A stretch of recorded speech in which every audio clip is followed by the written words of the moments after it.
Support for Audacious with Chion Wolf provided by a generous contribution from Suzanne Hopgood in memory of Frank Lord.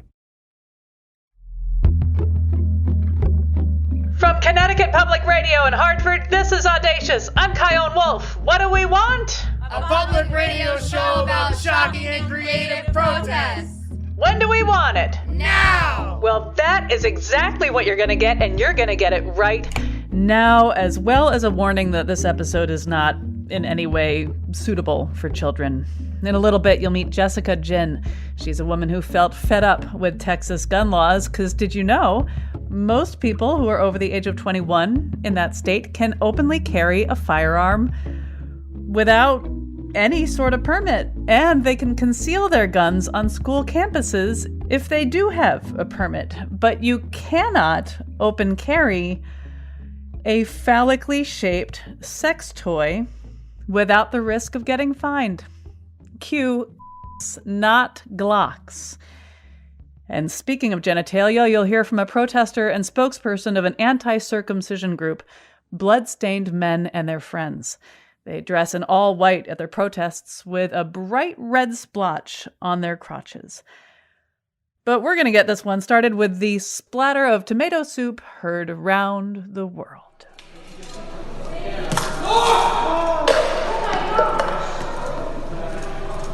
Security!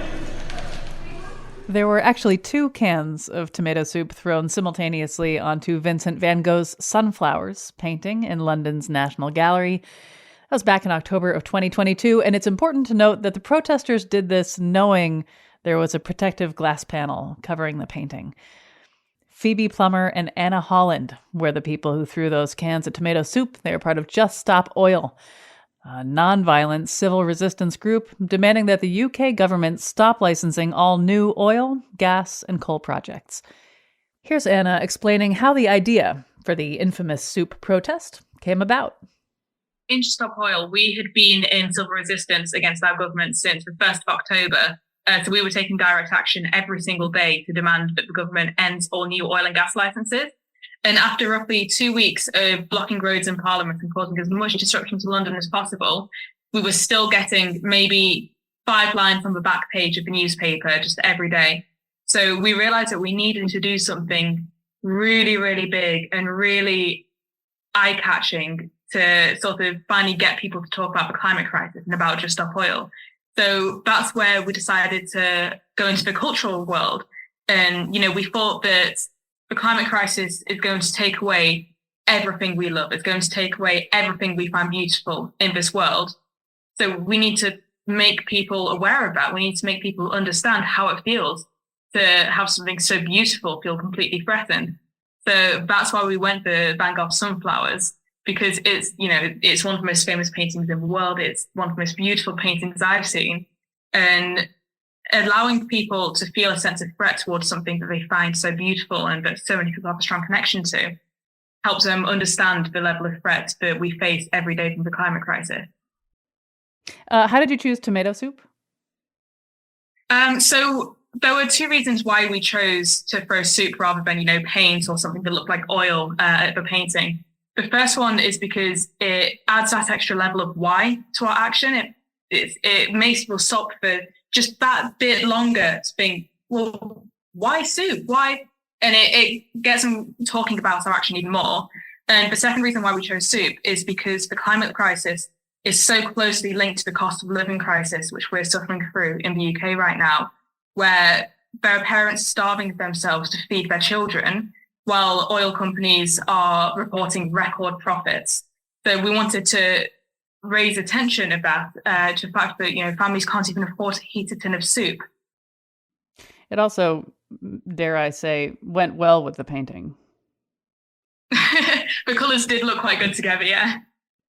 And you knew that there would be a pane of glass in front of this. And I think that was a really important piece of this. I remember when I first saw the headline and I saw that moment and that still shot of the painting, my heart went down to my toes and I thought, oh my God, that's, I want to say priceless, but that we'll get into that. This is an important piece of work. And then I watched it and I see, oh God, thank God, it's got a pane of glass in front of it. Now, I want to hear about that tension that I felt, that, oh my God, priceless, precious thing. And how maybe that is true, but my reaction also pointed out something that you wanted to point out too, that there was an incongruency between my desire to protect and value this work of art and maybe not prioritizing other things. Yeah, absolutely. And that's exactly the reaction that we were hoping to get from this action. So as you say, it made almost everyone who first saw the action go, oh my God. And it created that level of shock and that level of protection or that protective feeling towards the artwork. And when we threw the action, we were doing this on the backdrop of the Pakistan floods that had happened only recently before we threw the soup. And I remember just thinking about how those floods displaced 33 million people. That's half the population of the UK equivalent. Lost their homes, lost everything to this natural disaster, climate crisis fueled flood. How much priceless artwork do you think was lost in those floods? How many lives was worth so much more than just one painting in an art gallery were lost to those floods? And that's the sort of tension that you speak of that we wanted to raise, is why do we care so much about one painting that just happens to be in a gallery and happens to be selected as the one famous painting, when we've already lost so much art to the climate crisis already, and we're going to lose so much more if our governments don't take action soon. I'd like to hear about the moments before you released the tomato soup. Was there any hesitation? Was there any, oh my God, what are we doing? What were just those microseconds before the splash? What was going on in you? Oh my goodness. So when we got to a room where the painting was in the gallery, there was a group of school kids sat in front of the sunflowers painting, like primary school age, so maybe like 8 or 9, a whole class full of them in little like yellow high-vis jackets, and they were all drawing their versions of the sunflowers. So me and Phoebe got there, and we both just like froze in the doorway of the room, and we just kind of, we couldn't talk about what we were going to do, but we kind of looked at each other, just thinking, what do we do? Oh my God, how? Like, we can't throw soup at children. We can't get any on the children. So we had to just wait until the kids moved on. So we were just walking around the room, like pretending to look at the paintings. And I remember when we were looking at certain paintings, I completely forgot what being a person felt like. I completely forgot how to behave like a normal person. And I remember looking at one painting with Phoebe next to me and just going, oh, the colours are so intense on this one. I wonder what the artist was trying to... And I think I was talking way too loud for any art gallery. Because nothing to see here. Definitely a normal person. Exactly. So that was just the most tense moment of it. As soon as the children moved away from the painting, it was now or never. And I don't have a very strong memory of actually throwing off the soup because I was just so fueled by adrenaline. I remember, you can see in the video, we take our jackets off to reveal our t-shirts. My zip almost got stuck on my jacket, so I had to really like yank the jacket open, which I think made it look a bit more dramatic. But I just went completely into this like sort of adrenaline fueled state when I was throwing the soup. And once I threw the soup and was glued onto the wall, I remember just thinking, yeah, this is where I'm meant to be. It just felt so right what I was doing, and I felt completely in the right place in the right time, and it was just a fantastic feeling. And then Phoebe Plummer, who was with you for this, gave a speech. What is worth more, art or life? Is it worth more than food? Worth more than justice? Are you more concerned about the protection of a painting or the protection of our planet and people? The cost of living crisis is part of the cost of oil crisis. Fuel is unaffordable to millions of cold, hungry families. They can't even afford to heat a tin of soup. Now, I don't mean to take any magic out of it, but like, did they write it down? Did you rehearse it? How did that speech come to be? There's a funny story about that speech. So we'd written sort of a vague idea of what we wanted to say while we were glued to the wall. And we'd originally written it so Phoebe would say something, then I would say something. But we had completely not planned for how quickly the security would clear the room once we did it. So we thought we'd have maybe, 4 or 5 minutes of people still in the room where we could talk to them. And then, so Phoebe started talking first. And the first part, what's worth more, art or life? That was, we'd worked that out, we'd scripted that. And then I think just from sheer adrenaline, Phoebe just kept talking. And I think you can see a part in the video, I kind of look at them because I'm thinking, oh God, like they're clearing people out of the room and we've not gotten to like the other half of the speech that we want to address, because the speech is going to go on to talk about, we understand that you may feel anger towards us, but please redirect that anger to the government who's driven us to this action. But the room had been cleared by that point. Who was filming it? The video was filmed and published by a Guardian journalist. Guardian is one of the newspapers in the UK, Damien Gale.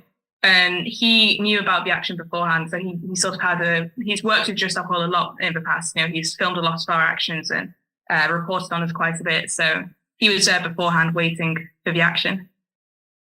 You glued your hands to the wall. Did it hurt when you got released? How did you get off of the wall? Superglue is one of the main tools in the Just Stop Oil sort of tool belt, if you will, whenever we take action. So the police in the UK have gotten very accustomed to dealing with superglued activists. So they have what's known as a debonding team, which they'll deploy to, wherever we're glued on. So these specialists will come and they've got sort of, I guess, syringes of solvent, which they'll insert into our hands to just like melt the glue, I suppose, so our hands can come away from the wall. So it doesn't hurt at all. Although usually the super glue is a lot more effective, but when you're gluing onto soup, it makes it a lot harder to stick to the wall. So by the time the debonding team arrived, my hand was already like half off the wall because the super gotten in and already kind of messed up the super glue. So I was just pretending to be stuck to the wall, even when the officer was pumping the solvent into my hand and trying to pull it off. I was with all my might trying to keep my hand on the wall just to keep it going a bit longer. It's probably safe to assume that the museum won't let you in again, and maybe they've got your face pinned on a wall in the back room by the coffee maker or something. Did you have to pay for the cleanup or any sort of damage, if there was any? Yeah, so this is a part of an ongoing trial that Phoebe and I have. So we got charged with criminal damage, and according to UK law, there's a stipulation where you can either cause criminal damage below 5,000, which means you'll be seen by a magistrate's court, and it's usually a much smaller trial. It's a much smaller affair. Or you can get charged with criminal damage over 5,000, for which you'll be seen by a Crown Court, which means you'll be seen by a jury, and it's a much longer process. So Phoebe and I got charged with criminal damage over 5,000, which means we have a Crown Court hearing next summer.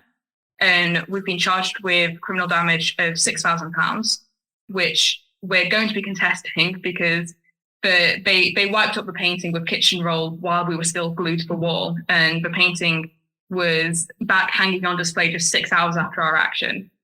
So we are both banned from all galleries and museums in the UK, which has been tough. What do you say to people who maybe say, right message, I'm behind you, this all sucks, but wrong way of doing it? Those people, I'd say, okay, take action. Show us what is the most effective way of taking action. Because, before joining Just Stop Oil, I had tried every form of non-destructive action. I had attended marches, I'd organised marches, I'd signed more petitions than I can count. I'd written letters to my member of parliament, so much I'm pretty sure he hates me now. And I gave about 4 years of my life. So I'm 21, so from the ages of 16 to 20, I gave all of that time to taking those actions, to going on marches, signing petitions. And after those 4 years, absolutely nothing had changed. I had achieved nothing. And because of that, I gave up a bit. I didn't feel empowered enough to be able to go on taking action. I didn't feel like I could be a part of a climate activist circle. So for a year, I did absolutely nothing for the climate movement. And it was horrible. It was just the worst year of my life because the climate crisis didn't go away just because I wasn't doing anything about it. It just made it so much harder to deal with and to bear. And then suddenly, with Just Stop Oil, Phoebe and I, we gave 25 hours of our life of, doing the action and being held in the police cell. And we got more people talking about the climate crisis than when those 33 million people had their lives destroyed by floods in Pakistan. So from my own personal experience, disruptive action, the action we're taking with Just Stop Oil, is the most effective thing we can be doing. Already in the UK, every single major political party, apart from the Conservatives, which is our ruling party, has agreed to our demand of no new oil. So what we're doing is working. And if the people who criticize our methods can show me a new method that we haven't tried and that will work, then I am all for it. I'll absolutely join them on that. I think about how there's a lot to be angry about now. Feels like now more than ever, partially because there are new problems and partially because we have the ability to solve so many problems and we just either don't or are taking our sweet time as humanity to figure it out. And so there's this frustration building with so many people. And I wonder for those people, regardless of age, who feel frustrated, who feel angry, and want to be part of change, but feel like, I don't even know where to start. I don't even know what the right thing to do is for me. Can I even do anything? What would you like to say to them? I'm just a 21-year-old poetry student. I'm not some big, hardcore radical activist. I'm not any different from them just because I take action with Just Stop Oil. I'm an ordinary person exactly like them. And I've had the exact same worries. Even now, even though I'm still working with Just Stop Oil, I still have those concerns of what can I as just one person do to take on this fight and to help move this forwards. And all it took was two people, me and Phoebe, to change the entire discourse around the climate movement. So I would say the best thing you can do right now is take action. And I know it feels like there's so much that we need to fight against, especially in America. It feels like many of your politicians are choosing every single day to work against you, be it LGBT rights, be it reproductive rights of women, be it the climate crisis.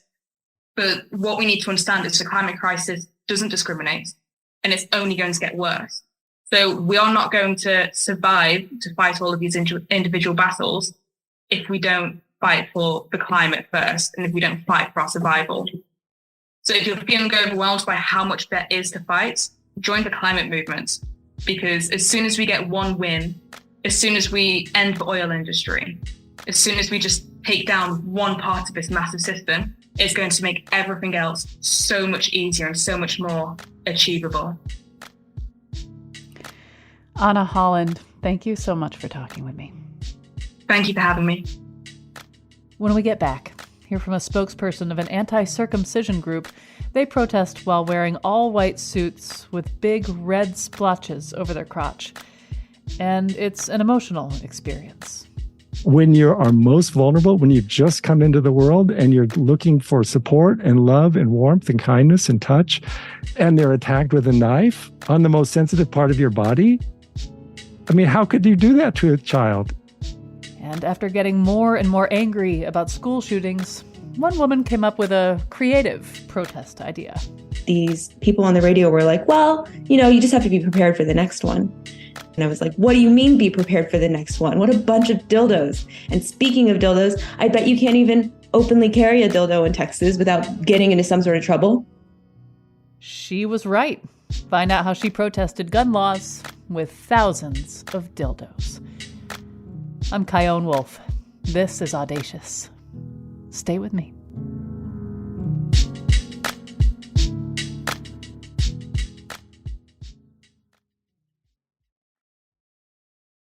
This is Audacious. I'm Kyone Wolf. The rest of this episode about unconventional protests is not in any way, shape, or form suitable for children.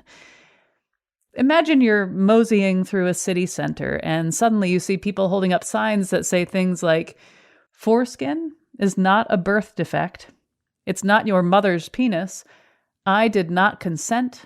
And circumcision is genital mutilation. The people holding these signs are wearing all white outfits, and over their crotches is a giant red splotch. You're witnessing a protest by the blood-stained men and their friends. They call themselves intactivists. Harry Gearman is their spokesperson, and he's been protesting with them since 2014. I asked him why. Because circumcision is a fraudulent medical practice. It's worthless. It's done without the consent of the patient. It's a forced amputation, which is a severe human rights violation.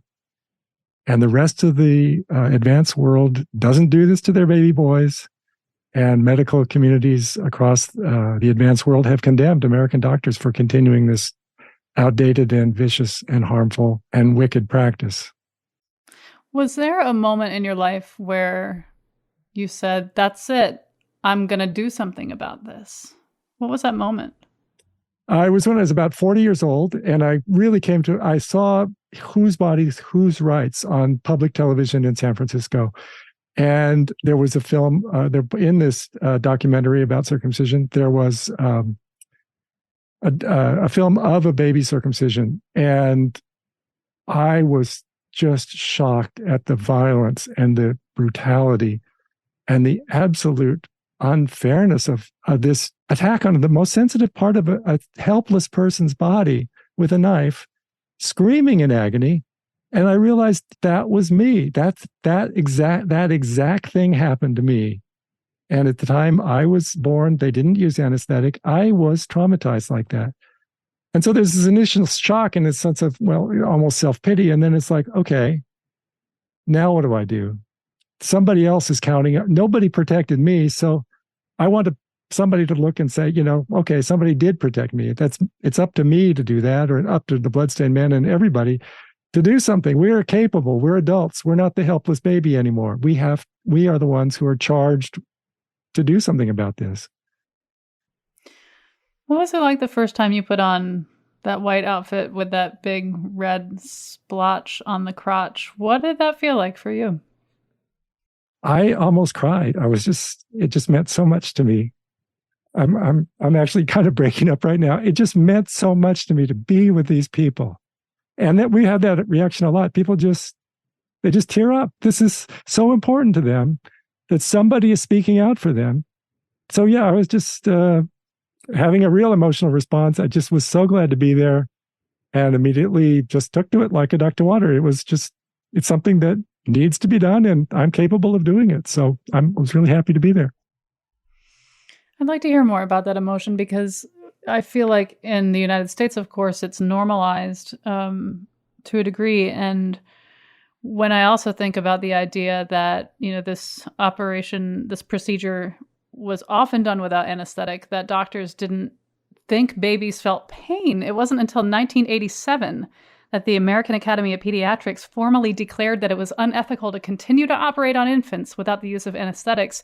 My understanding is that they thought babies couldn't really feel pain, but it was just a misread of their gestures and the ways that they would physically react. And so sure enough, yeah, turns out human babies do feel pain. And so I think about the ways that it's normalized now, and and this is impossible to really know for sure, but what the trauma of a circumcision with or without anesthesia does to a human being. And so when I think about you getting emotional by seeing all these other people who are standing up for this, something that matters to you, if you feel like you do share some trauma.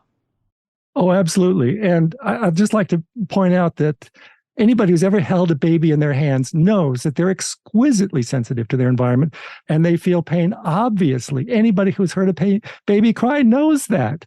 How could these people have perpetrated this lie and somehow convinced themselves that babies don't feel pain? It's just insane. Now, in terms of my trauma, yeah, I agree. I was traumatized. I'm sure of it. And when I saw that video I knew it. I knew it in my bones. This is what happened to me. And when you are most vulnerable, when you've just come into the world and you're looking for support and love and warmth and kindness and touch, and they're attacked with a knife on the most sensitive part of your body, what would they expect? I mean, how could you do that to a child? And how they've gotten away with this and convinced parents this is a good idea. It's madness, just madness. When Bloodstained Men goes out and protests, what kind of reactions do you get? It's all over the map. People are very angry. Some people are very supportive. A lot of people try to pretend that they didn't see us. And sometimes parents go by and shield the eye of their children, of their sons, so that they don't see it. And of course, that doesn't work.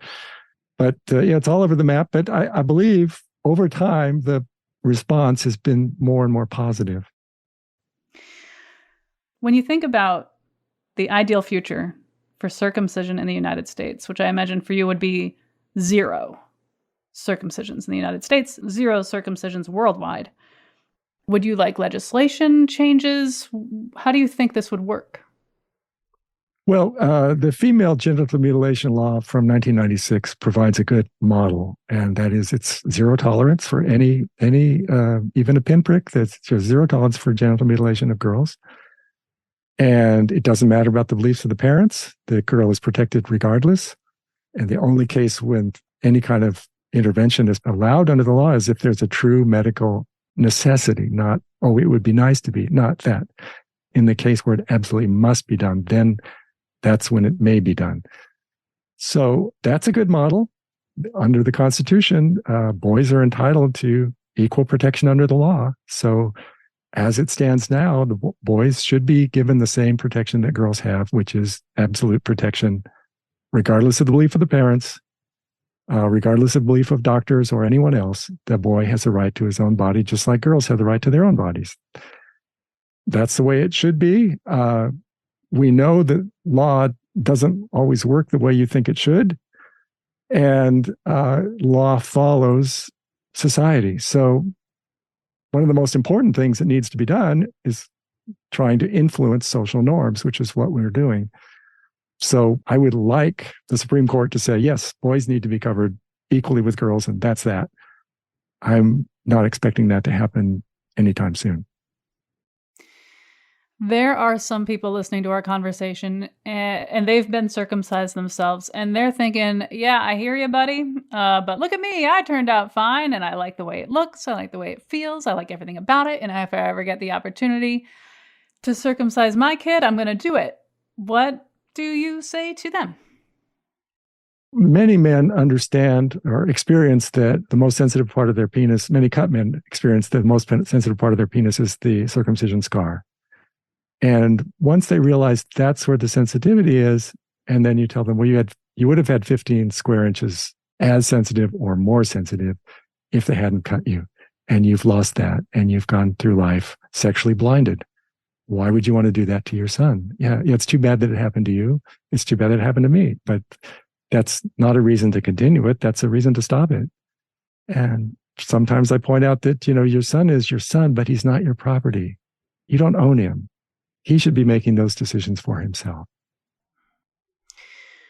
There are also a lot of people listening to our conversation who have chosen to circumcise their children, and right now they're feeling really guilty, maybe a tad defensive, but they also hear you, and maybe they even wish they hadn't. What do you say to them? Well, we used to call parents who realize they made a mistake regret parents. But now we call them defrauded parents because the burden, the onus belongs on the medical profession who have fraudulently promoted this to parents who trusted them. The medical profession has abused their authority, abused their prestige, abused their power by selling this harmful, permanently injurious practice fraudulently to parents who trusted them. So the parents have been defrauded. And rather than blame yourself, you should blame the people who lied to you. That's what I would tell them. And what about those who do it for religious reasons? I understand that the practice is rooted in Genesis, when God instructs Abraham to circumcise himself and all of his descendants as a sign of their contract with God. What do you say to those folks? Well, there's 2 versions of Genesis. Genesis 11, the covenant is kept with an animal sacrifice. About 1,100 years later, Genesis 15 was added, and the covenant was kept with a human sacrifice. It's a human sacrifice because every part of a human is human. If you destroy part of a human, you've committed a human sacrifice. So for those who say, well, we want to go back to the old ways, well, the oldest old ways, you'd kill a pigeon and you leave your baby alone.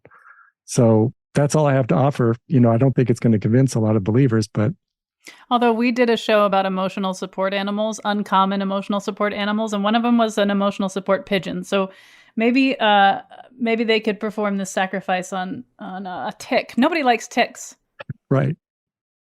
How long do you think it'll take until the circumcision rate on planet Earth is 0?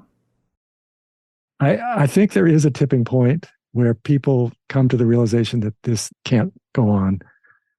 In the UK, it happened shortly after World War II that they decided that this was a waste of our resources, and that they realized that 17 boys a year were dying in the UK from circumcision, and they just said, no, it's over. Let's not do this anymore.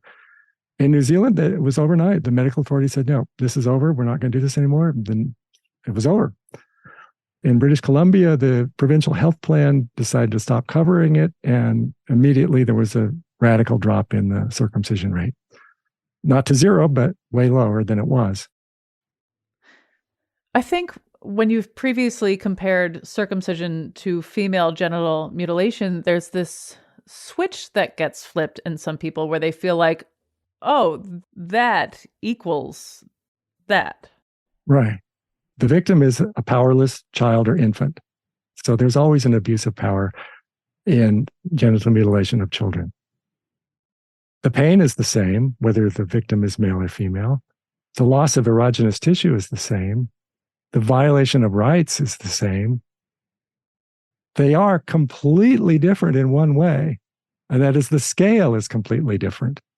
And since the FGM law was passed in 1996, there have been tens of millions of boys subject to genital mutilation, and we know of only 100 girls that were that were defended under this law. So the scale is completely different. Another way to think about it is if you're in a crowd in the United States, say a movie theater or a shopping center or bus, you're surrounded by genital mutilation victims, and every one of them is male. That's a typical crowd in the United States. And few people talk about it. We are. Well, I've asked everything I planned on. Is there anything that I missed that you want to make sure you mention? The Universal Declaration of Human Rights, Article 3 says, everyone has the right to life, liberty, and security of person. Security of person means your body belongs to you and only to you. Nobody has a right to cut off healthy parts of your body. This is fundamental to the whole concept of human rights. It's 70 plus years old. It's well established. Most nations have signed on to the Universal Declaration of Human Rights. The United States thinks it's a champion of human rights. We like to present ourselves as such, but we have absolutely ignored this monstrous human rights catastrophe within our own borders. So we need to live up to our ideals and defend human rights at home.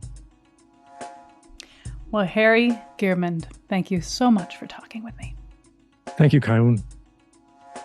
After the break, protesting gun laws with dildos. I think we had like 5,000 dildos to give out / sex toys, and we gave them all away. They were gone. I'm Chion Wolf. This is Audacious. Stay tuned.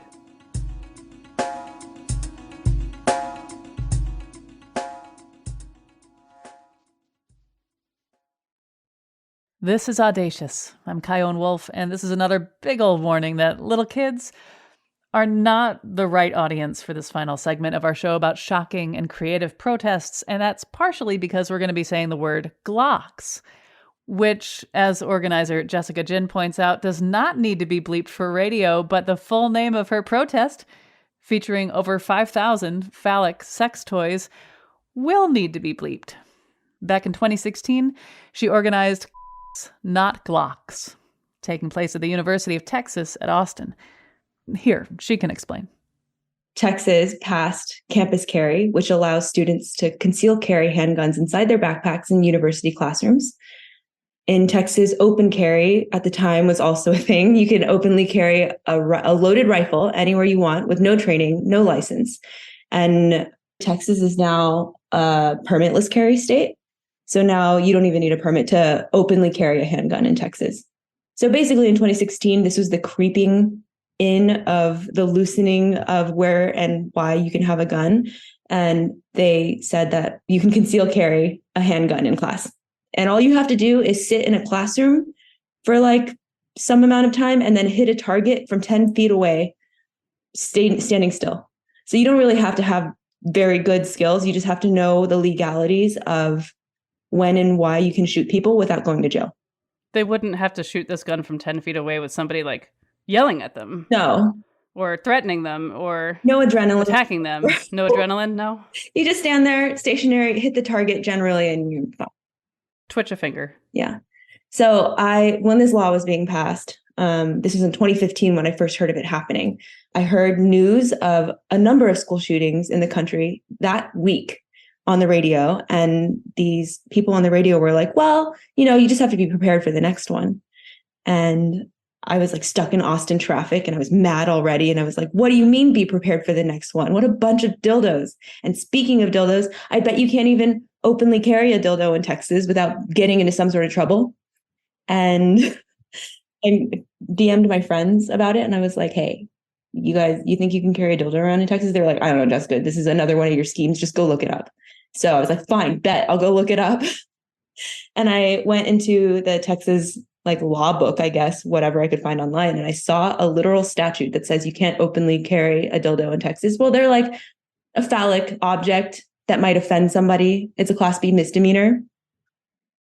And so wouldn't it be so funny if on the first day of school, everyone just tied a big dildo to their backpack? Because imagine cops chasing thousands of students around for having a on their backpack when there's literal loaded guns in other people's backpacks. So I created a Facebook event. I was like, wouldn't it be funny? Haha. Hashtag not Glocks, and just went to bed, just kind of giggling to myself. And I woke up the next morning and 10,000 people had RSVP'd. There were sex companies in my inbox being like, where do we send dildos? There were journalists in my inbox saying, what are your political views? Why did you do this? What does this all mean? And I was like, oh no. Basically, internet troll turned campus organizer overnight.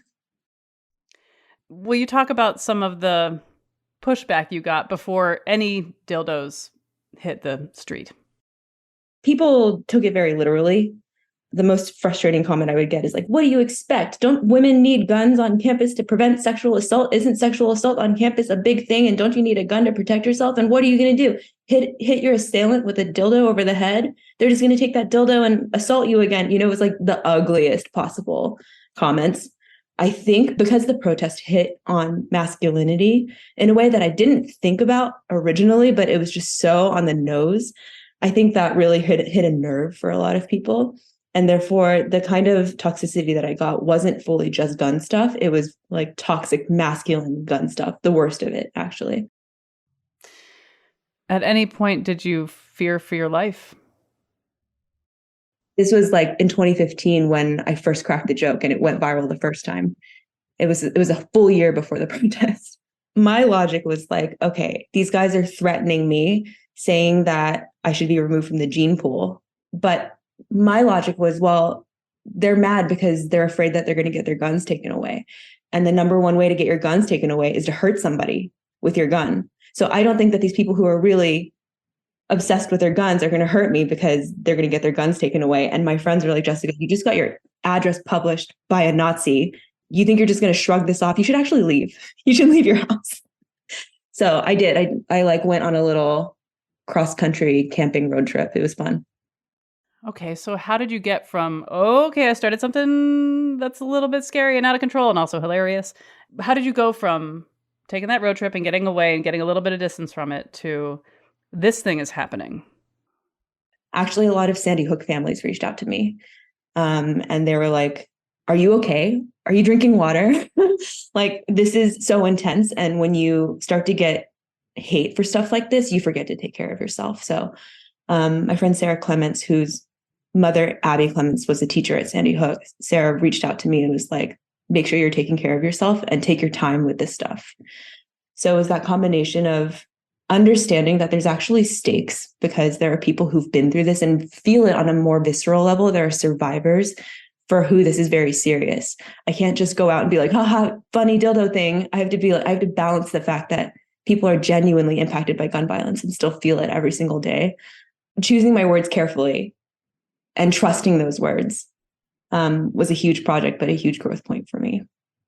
So how many people ended up showing up with or in support of open carry dildos? I think we had like 5,000 dildos to give out / sex toys, and we gave them all away. They were gone. I don't know how many. We didn't get a full head count. What's funny is as a first-time organizer, there were lots of things that I did wrong. Like we had like a clipboard where people signed up so we could contact them later to continue to organize together. Lost that clipboard somewhere along the way. Don't know where it was.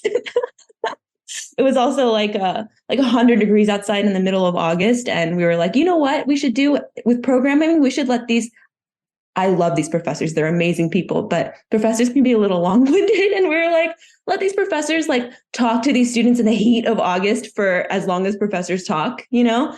And like, it was a delight. It was I had such a blast. But that day we had also gotten like a pretty scary threat over the email, being like, making it seem like the security of the event wasn't chill. And I was like crying in the campus security office that very morning.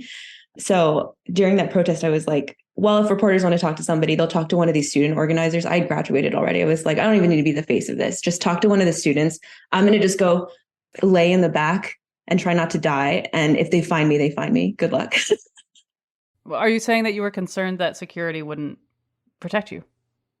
I was a little afraid. I was just like, I don't know where this threat came from. There's like, it's not just about me anymore. They're like threatening the entire student body basically at this point. And I hadn't really slept that week. And so it was so intense, but it ended up being a delightful experience. Like we had people juggling dildos on a unicycle. We had like these amazing, like throwing dildos out into a crowd moment. We had this fun local brass band show up called Interrobang. That was a delight. Was there any point where you were able to take a step back during that day, during the juggling and during the speeches and during everything, and get a wide view at what you had been a major leading part of creating and take it in and feel something? And if so, how did that feel? It was really hard in the moment. And honestly, it was hard even in like the 1 or 2 years where there was still steam for Cox Nut Glocks. There was a documentary that I had to go around and promote. There was just a lot going on. Then Trump gets elected, right? This was 2016. It was 2016. So honestly, I had a beautiful fundraising deck built out with these gorgeous photos that my friend Marshall took.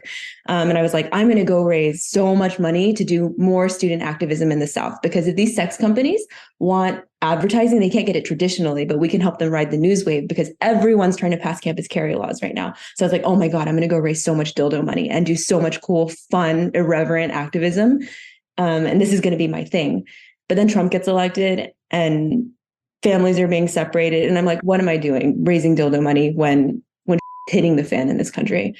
And so my sales had to switch directions. I had to be like, okay, I have to join whatever bigger thing is happening to fight the bigger tides of trends in this country. But I wasn't surprised by Trump getting elected. I think Nut Glocks giving me the exposure to the amount of toxicity and hate in this country, like years ahead, like a year and a half ahead of all of this, it just made it like just more of the same for me, just more intense. There is something about the absurdity of this protest, right? I mean, at one point I saw an interview with you and you said you're fighting absurdity with absurdity. What do you think this protest accomplished? I think that this protest gave people permission, young people especially, who are like me, who hadn't openly taken a stance on something so intense as guns in America. It gave them permission to participate. It gave them an example of what joy in change making could look like. For me, it taught me that I can do anything that I want. I think for a lot of students, it taught them that showing up for something that matters can be joyful. It doesn't have to be doom and gloom and fear. And for me, that's a more important lesson than ever, because a lot of us burnt ourselves out during the Trump administration because we were organizing from a place of fear and anger. And now that I've recovered a little bit and I'm making my next moves and deciding what else I want to direct my energy towards, this lesson that when it's joy-filled and you get to laugh a little bit is incredibly important for me. So can you carry dildos openly in Texas yet? No. Okay. Somebody will be offended and somebody will complain, and you will get a ticket at least. But if you are offended and complain at the sight of a gun... Too bad, so sad. Okay. You talk about joy in protest. Are there any other examples of people using joy and humor in protest that you've seen? A lot of people do organize from a place of love. And I think like offensive joy in some way, there's space for that in every movement. I read an amazing book that my friend recommended, actually about AIDS activists. It's called How to Survive a Plague. And that really impacted my view on how all this stuff works, because in the 80s and 90s, when gay activists were organizing for their own lives, there were people who were like wrapping Congress people's houses in giant condoms, trying to dump their friends' dead bodies on the White House lawn. But then there were people in suits who were meeting with the CDC and meeting with the federal government being like, please fund research. There's room for lots of ways to protest. And when you're trying to get into something, I think the best way is to find out what people are already doing, so you don't wind up reinventing the wheel. It's funny to be like, what wisdom does Jessica have from this? Because I fell in. Oftentimes I look back on Netflix and I try to dismiss it. I'm like, that was just dumb luck. That was just a dildo joke that oopsie went viral. But then I'll go back and be like, give yourself some credit, Jessica. That was actually kind of smart and funny. And a lot of people will remember it. Yeah, 7 years later, and you're talking to me about it, and someone's hearing about it for maybe the first time, and they're thinking, "Wait a minute, you can't openly carry sex toys." And wait, what? And it's still happening. It's still reverberating. Yeah, it's still. I mean, now every time there is like an open carry gun demonstration, somebody photoshops a dildo into their hands, and I'm like, at the very least, that meme will just live on. Yeah, but I like look back on that and I like vacillate between being dismissive of it and being just shrugging it off, being like, that was luck, that was a funny joke, and being like, actually, that's an important part of my story. And it was just a beginning for me, actually. I'm still defining the way that I show up in the world. I don't know what it is about, maybe it's our generation or this moment where everybody feels kind of a need to be part of something and to make an impact with the short life that we have here on Earth. It made me think really deeply about what movements mean and my role in it. And these ideas will continue to evolve forever, I think. Well, Jessica Jin, thank you so much for talking with me. No problem. Audacious is always lovingly produced by Khalil Rahman, Jessica Severin DeMartinez, Meg Fitzgerald, Meg Dalton, and Katie Tolarski at Connecticut Public Radio in Hartford. If you liked this episode, check out the one we did with Manuel Oliver. He's the father of Joaquin Oliver, who was one of 17 students and teachers murdered at Marjorie Stoneman Douglas High School in Parkland, Florida in 2018. Manuel is also an artist. One of his most well-known pieces is this aerial photo of 52 empty school buses parked in the form of an AR-15. He titled the piece NRA Children's Museum. He also tells the story of the time he drove one of those buses to Senator Ted Cruz's house, presenting him, via a security guard, with a souvenir of sorts from his son, a short essay that Joaquin wrote when he was just 12 years old, calling for the senator to support universal background checks. We spoke with Manuel shortly before and after the sentencing of his son's killer, who was ultimately spared the death penalty. We'll have a link to it at ctpublic.org/audacious, and you can find it wherever you get your podcasts. Stay in touch with me on Facebook, Instagram, and TikTok at Kyone Wolf, and you can always send me an email to audacious@ctpublic.org. Thanks for listening.